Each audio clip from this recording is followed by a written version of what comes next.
Hello বন্ধুরা, good morning. আমি অভিজিৎ সরকার আর three topper ব্লকে সবাইকে ওয়েলকাম। তো চলে এলাম আর একটা নতুন ভিডিও নিয়ে। তো আমার এই ভিডিওগুলো যদি ভালো লেগে থাকে তো আমার এই চ্যানেলটাকে অবশ্যই লাইক ও সাবস্ক্রাইব করে দেবে। তো এখন বানানো হচ্ছে বাড়িতে তেল পিঠে।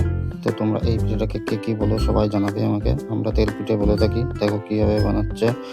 প্রথমে ময়দা সুজি মিক্স করে নেওয়া হয়েছে। মিক্স করে নেওয়ার পরে আবার ময়দা মেশানো হচ্ছে, কারণ একটু গ্রেভিটা পাতলা হয়ে গেছে, সেজন্য একটু মোটা করার জন্য।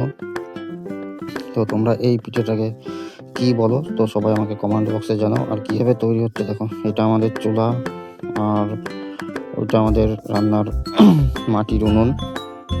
তো তোমরা কি বলে থাকো এই পিঠেটাকে সবাই জানাবে। তো এক পাশ হয়ে গেছে পিঠে, তো আর এক পাশ উল্টে দিয়ে হয়েছে। তো এবার বানানো হচ্ছে পাটিসাপটা।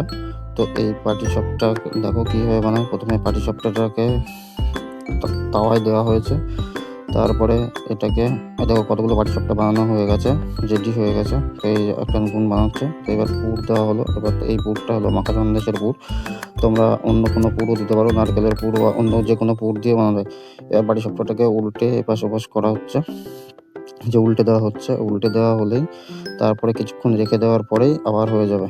তো আমার এই ভিডিওগুলো যদি ভালো লেগে থাকে তো চ্যানেলটাকে অবশ্যই লাইক ও সাবস্ক্রাইব করে দেবে। তো দেখতে থাকো, পাটিসাপটাটা প্রায় হয়ে গেছে, আর কিছুটা রেখে দিলে এই যে রেডি, পাটিসাপটা রেডি হয়ে গেছে। তো কমপ্লিট আমাদের এই পাটিসাপটা। তো তোমাদের এই ভিডিওগুলো কেমন লেগে থাকে তোমরা সবাই আমাকে জানিও কমেন্ট বক্সে। তো বাই, থ্যাংক ইউ।